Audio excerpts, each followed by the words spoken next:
आवत है बड़े बूढ़ों की, खरबूजे को देख के खरबूजा खरबूजा रंग बदलता है। तो ऐसे हालात बनाओ आप कि आपके बच्चे एक दूसरे को देख के पढ़ें, आगे बढ़े। एक कह रहा पबजी में तू कहां पहुंच गया, तो बता रहा मैं वहां पहुंच गया, तो अपना आप और उससे आगे जा रहे। गलत नहीं कह रहा हूं।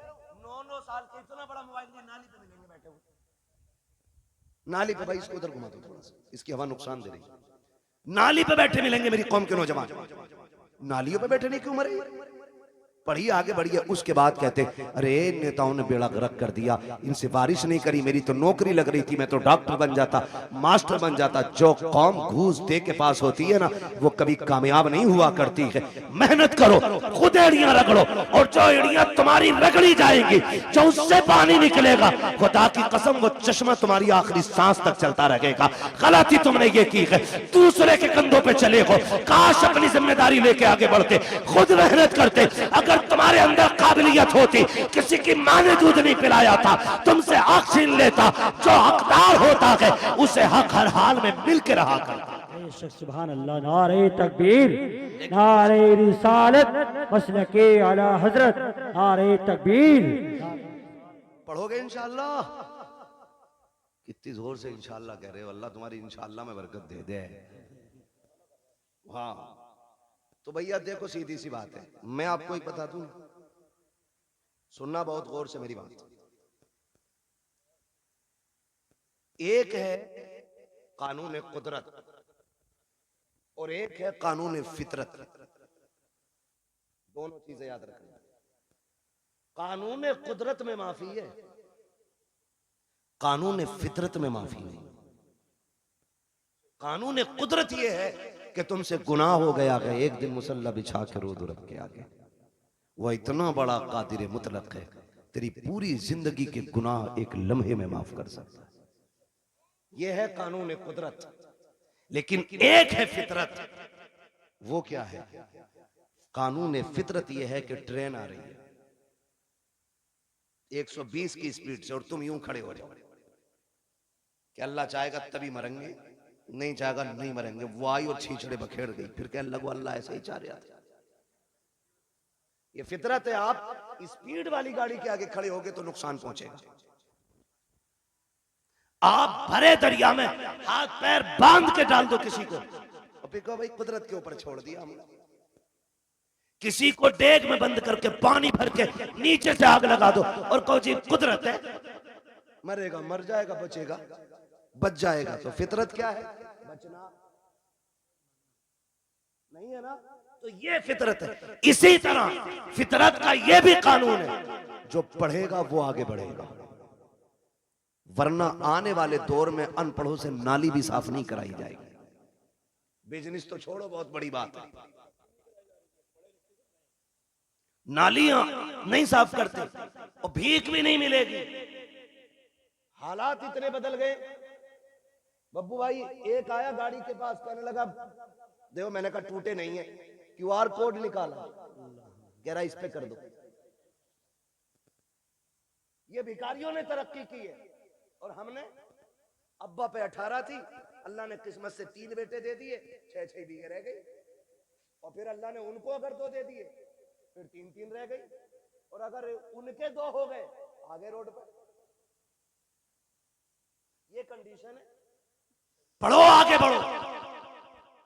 भीख में तुम्हें कुछ नहीं मिलने वाला, हक के लिए लड़ना पड़ता है, लड़ना पड़ता है। और तुम्हारी क़ियादत नेता नगरी, अल्लाह तुम्हें सलामत रखे, लाल रुमाल डाल के ना ऐसा बना फिर रहा मंत्री, चले जाइए थाने को, थाने वालों ने सबसे ज्यादा उसे ही कूटा। उसे पता है ना ये खाली 4 लोगों का ही नेता। ये भी जानते हैं जिसके पीछे 4000 आदमी होंगे उसको इज्जत मिलेगी, जिसके पीछे 4 आदमी होंगे उसे इज्जत नहीं मिलनी। तो 4 का ना बन, 4000 का बन। क़यादत कर, मजबूत कर, चोली और आंख में चोली खत्म कर, शान का कायद बन। कायद देखना है तो देख मेरे नबी के उमर को, जब कुर्सी पे बैठा तो शेर बकरी भी एक जगह खड़ी। पावर ये आपकी अपने अखलाक की बुनियाद पर पैदा होगा। आप जो है ना थोड़ा सा बदलें अपने आप को। हर 4 आदमियों में तो एक नेता है, हर 4 आदमियों में। कहाँ है भाई? कह रहे वो नेताजी बताएंगे। कौन है नेताजी? अरे इनके बड़े भैया। और उनके चचा के घर गए, कहाँ है तुम्हारे बेटे? है ना वो नेताजी के साथ गए, पता चला उनका भी बड़ा वाला नेताजी है। उनके ताऊ के घर गए, कहा के उनके भी एक बड़ा नेताजी है। ये क्या कर रहे हो भाई? तो बदले अपनी रविश और सोच। डॉक्टर इकबाल ने कहा था कि मोहम्मद से वफा तूने तो हम तेरे, ये जहां चीज है क्या लो कलम तेरे। आप पढ़ेंगे ना तो आपको मालूम होगा ना आपकी पावर क्या है, आपकी ताकत क्या है। हम कभी जीतने के लिए अक्सर लड़ते नहीं इलेक्शन, हम हराने के लिए ज्यादा लड़ते। ये कह रहा, हम तो खैर जानते नहीं इस मामले में ज्यादा, और अपना जो है ना कुछ ज्यादा वो रहता भी नहीं, ज्यादा बाहर ही रहते। मैं पता ही नहीं कब इलेक्शन कौन सा हो जाता। लेकिन ये कह रहे बब्बू के अब्बा कह रहे इसे जरूर हरवाना आपके। ये हमारी कौम के हालात है, समझ रहे हैं ना? इसे जरूर हरवाना। ये मैंने मिसाल के तौर पे नाम लिया, सच्ची ना लेना।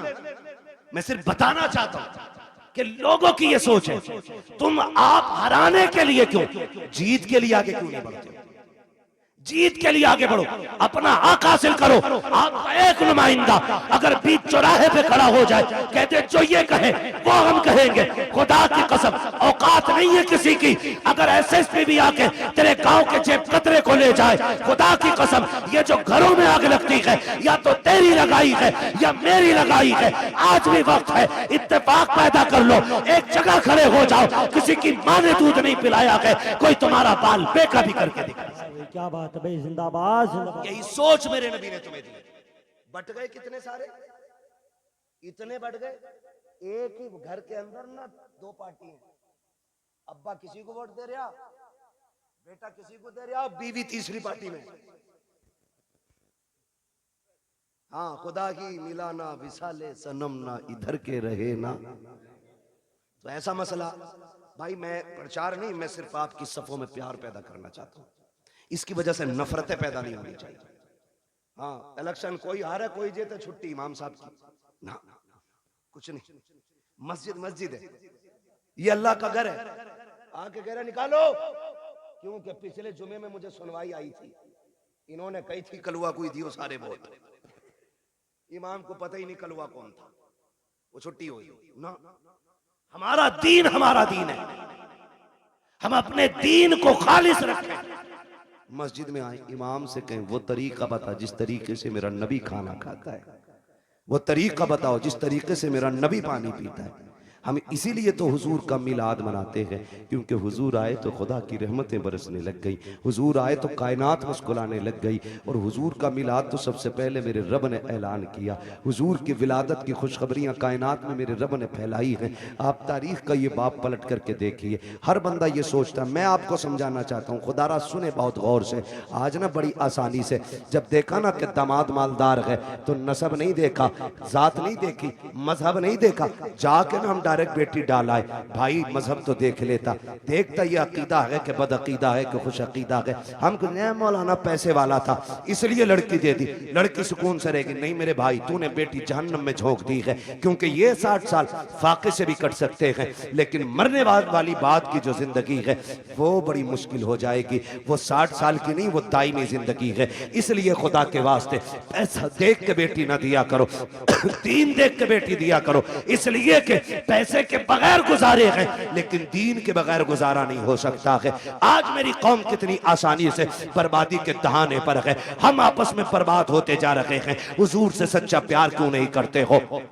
कई बार हमें भी कमेंट किया जाता है, मौलाना वहाबियों ने क्या बिगाड़ा है। मैं कहता हूं खुदा की कसम, जितनी जमीन हमारे बाप की कल थी उतनी आज भी है और उतनी कल भी रहेगी इंशाअल्लाह। हमारी न किसी ने छीनी है, न हमने किसी वहाबी से छीनी है, न किसी वहाबी ने हमारी बैंड काटी है। का झगड़ा किस बात का है? मैंने कहा झगड़ा सिर्फ इतना है, ये बेगैरत ये कहते हैं कि नबी के माँ बाप जहन्नमी है माज़अल्लाह। मुझे ये बताओ, जिसकी गोद में ऐसा शहजादा आया हो, जिसके सदके में रब ने जन्नत बनाई है, उस माँ को जहन्नम में कैसे डाला जा सकता है? हमारा झगड़ा तो इस बात का है, इन्होंने नबी के माँ बाप को जहन्नमी कहा। सुनो, हमारे बाप को कोई गाली दे हम बर्दाश्त कर सकते हैं, खानदान को कोई गाली दे हम गवारा करेंगे, मेरे नबी को कोई गाली थे, ये गवारा नहीं किया जाएगा। उनके माँ बाप को कोई बुरा भला कहे, ये गवारा नहीं किया जाएगा, इसलिए कि हमारा ईमान ये है, जमीनो जमा तुम्हारे लिए, मकीनो मका तुम्हारे लिए, चुनीनो चुना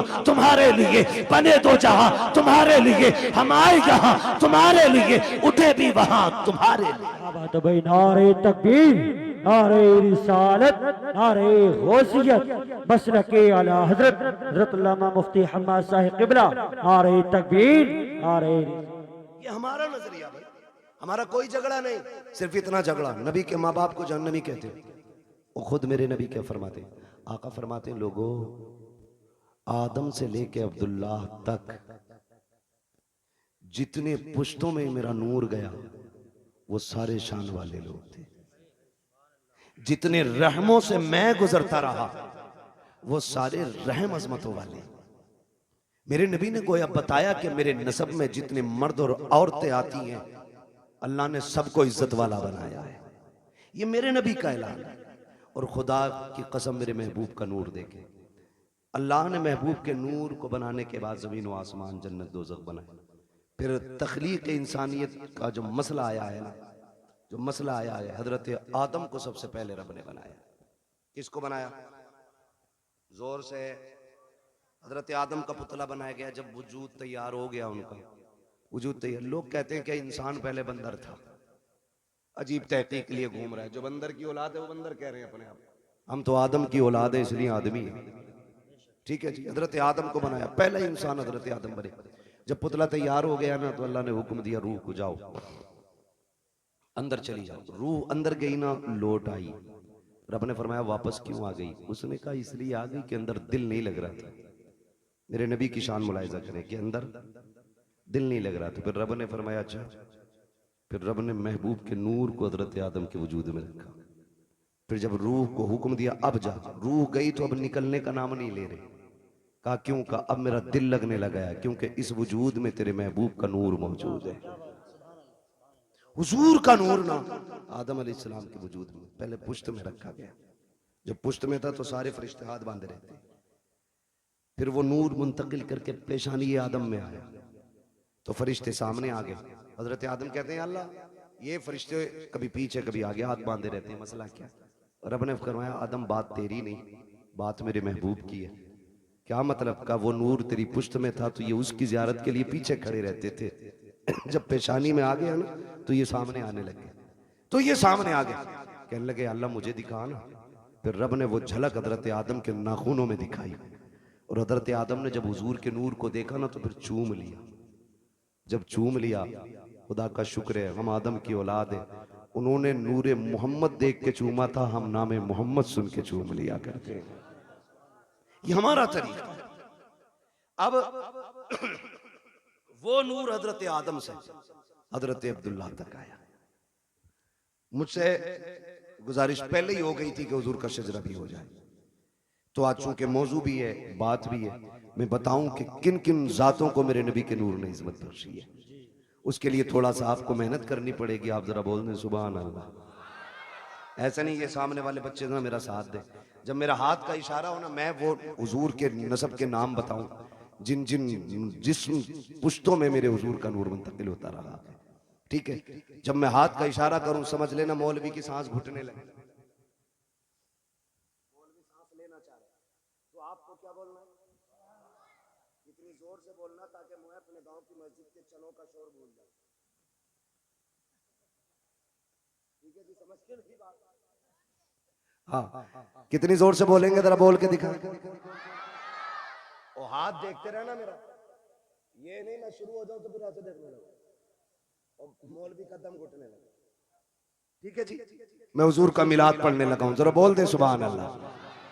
है जवान हो, अल्लाह करे जवानियां सलामत रहे। अभी तो शादियां भी नहीं हुई है ना, अभी तो शादियां भी नहीं हुई है, तो फिर इतनी कमजोरी से कैसे बोल रहे हो सुभान अल्लाह?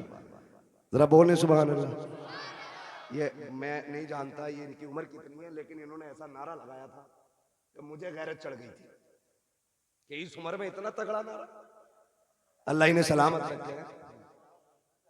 हाँ, शादी के बाद कमजोरी आती है लेकिन इनमें तगड़े हैं। ठीक है जी, बोलें जरा मचल के सुभान अल्लाह। आप जब बोलेंगे ना तभी मैं आगे शजरा पढ़ता रहूंगा, वरना मसला देखो